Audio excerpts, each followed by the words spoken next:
रात के ठीक 2:17 दिल्ली के एक बेहद सुरक्षित सरकारी दफ्तर में अचानक एक फोन बजता है। फोन उठाते ही सामने से सिर्फ एक लाइन सुनाई देती है, mission compromised, we've lost them. और फिर कॉल कट। कमरे में सन्नाटा छा जाता है। कुछ सेकंड के लिए कोई कुछ नहीं बोलता, लेकिन वहां मौजूद हर अधिकारी समझ चुका था कुछ बहुत बड़ा गलत हो चुका है। एक ऐसा मिशन जिस पर भारत की सुरक्षा, प्रतिष्ठा और खुफिया ताकत टिकी थी, वो मिशन अब पूरी तरह विफल हो चुका था। लेकिन सवाल ये है, आखिर ऐसा क्या हुआ था उस मिशन में? क्यों भारत की सबसे ताकतवर खुफिया एजेंसी रॉ एक ऑपरेशन को सफल नहीं बना पाई? और सबसे बड़ा सवाल, क्या ये सिर्फ एक गलती थी या इसके पीछे कोई गहरी साजिश छिपी थी?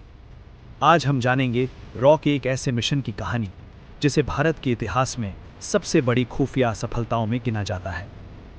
भारत की खुफिया एजेंसी रॉ, जिसके बारे में जितना कम पता हो उतना ही बेहतर माना जाता है। 1968 में स्थापित हुई इस एजेंसी ने कई ऐसे ऑपरेशन किए हैं जिनके बारे में आज भी आम जनता नहीं जानती। परछाइयों में रहकर काम करना और बिना किसी पहचान के देश की रक्षा करना, यही इसकी असली ताकत है। लेकिन हर कहानी में एक ऐसा मोड़ आता है जहां सबसे मजबूत खिलाड़ी भी चूक जाता है। रॉ के इतिहास में भी एक ऐसा ही मोड़ आया था। 1980s के दशक में भारत के दक्षिण में स्थित श्रीलंका एक भयंकर गृहयुद्ध से गुजर रहा था। एक तरफ थी श्रीलंका की सरकार और दूसरी तरफ एक उग्रवादी संगठन LTTE। उनका लक्ष्य था एक अलग तमिल राष्ट्र बनाना। इस संघर्ष की गूंज भारत के तमिलनाडु तक सुनाई देने लगी। लोगों की भावनाएं भड़क रही थी, हालात संवेदनशील होते जा रहे थे। भारत के लिए ये सिर्फ पड़ोसी देश का मुद्दा नहीं था, ये एक ऐसा मामला बन चुका था जो देश की आंतरिक स्थिरता को भी प्रभावित कर सकता था। रॉ को इस पूरे हालात पर नजर रखने की जिम्मेदारी सौंपी गई। शुरुआत में एक रणनीति बनाई गई, एक ऐसा फैसला लिया गया जो उस समय सही लगा, लेकिन आगे चलकर वही सबसे बड़ी गलती साबित हुआ। रॉ ने LTTE और कुछ अन्य तमिल संगठनों को ट्रेनिंग और समर्थन देना शुरू किया। मकसद साफ था, श्रीलंका की सरकार पर दबाव बनाना और इस क्षेत्र में भारत का प्रभाव मजबूत करना। कुछ समय तक सब कुछ योजना के अनुसार चलता रहा, लेकिन धीरे धीरे हालात बदलने लगे। LTTE अब पहले जैसा नहीं रहा था।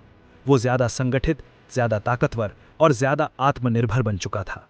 और फिर एक दिन ऐसा आया जब उसने भारत के प्रभाव को मानने से इनकार कर दिया। जिस संगठन को कभी एक सहायक समझा गया था, वो अब अपने ही फैसले खुद लेने लगा था। रॉ के कुछ अधिकारियों ने इस बदलाव को पहले ही पहचान लिया था। उन्होंने चेतावनी भी दी कि LTTE अब नियंत्रण से बाहर जा रहा है, लेकिन उस समय तक चीजें बहुत आगे बढ़ चुकी थीं। 1987 में भारत ने एक बड़ा कदम उठाया। श्रीलंका में शांति स्थापित करने के लिए भारतीय सेना को भेजा गया, जिसे IPKF कहा गया।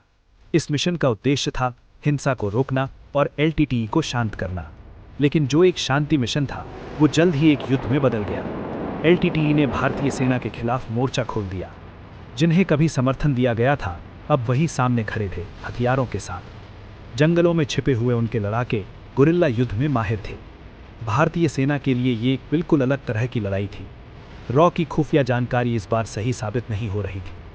जमीन पर जो हो रहा था वो उनकी उम्मीदों से बिल्कुल अलग था। धीरे धीरे हालात बिगड़ने लगे। भारतीय सैनिकों को भारी नुकसान उठाना पड़ा। कई जवान शहीद हुए, कई घायल हुए। हर दिन एक नई चुनौती लेकर आता था। LTTE की रणनीति अनप्रिडिक्टेबल थी और रॉ के पास उसका सटीक जवाब नहीं था। सबसे बड़ी गलती अब साफ दिखाई देने लगी थी। LTTE की मंशा को गलत समझा गया था। जिसे एक सहयोगी माना गया, वो एक खतरनाक दुश्मन बन चुका था। और इस बदलाव को पहचानने में जो देरी हुई, वही इस पूरे मिशन की नींव को कमजोर कर गई। समय के साथ ये साफ हो गया कि मिशन अपने लक्ष्य से भटक चुका है। स्थिति नियंत्रण से बाहर जा रही थी। आखिरकार 1990 में भारत को अपने सैनिकों को वापस बुलाने का फैसला लेना पड़ा। ये सिर्फ एक सैन्य असफलता नहीं थी, ये एक गहरी खुफिया विफलता भी थी। लेकिन कहानी यहीं खत्म नहीं हुई। 1991 में एक और चौंकाने वाली घटना हुई। भारत के पूर्व प्रधानमंत्री राजीव गांधी की हत्या कर दी गई और इसके पीछे वही संगठन था, LTTE। जिसे कभी समर्थन दिया गया था, उसी ने भारत को सबसे बड़ा घाव दे दिया। इस घटना ने पूरे देश को झकझोर कर रख दिया। ये सिर्फ एक हत्या नहीं थी, ये उस पूरी रणनीति की असफलता का प्रतीक बन चुकी थी। अब सवाल उठता है, आखिर ऐसा क्या गलत हुआ था? गलत आकलन, राजनीतिक दबाव, स्थानीय परिस्थितियों की अधूरी समझ और बदलते हालात के अनुसार रणनीति में देरी, ये सब मिलकर एक ऐसी स्थिति बना चुके थे जहां से वापसी आसान नहीं थी। ये कहानी सिर्फ एक मिशन की नहीं है, ये एक सबक है। खुफिया दुनिया में जहां हर कदम छुप कर लिया जाता है, वहां एक छोटी सी गलती भी बहुत बड़ी कीमत मांग सकती है। उस रात 2:17 पर आया वो फ़ोन कॉल सिर्फ एक मिशन के खत्म होने की खबर नहीं था, वो एक सच्चाई का एहसास था कि कभी कभी सबसे मजबूत एजेंसी भी अपनी ही बनाई हुई रणनीति में फंस सकती है। और शायद यही वजह है कि आज हर कदम बहुत सोच समझ कर उठाया जाता है, क्योंकि इतिहास ने एक बार सिखा दिया है कि परछाइयों में लड़ी जाने वाली जंग सबसे खतरनाक होती है।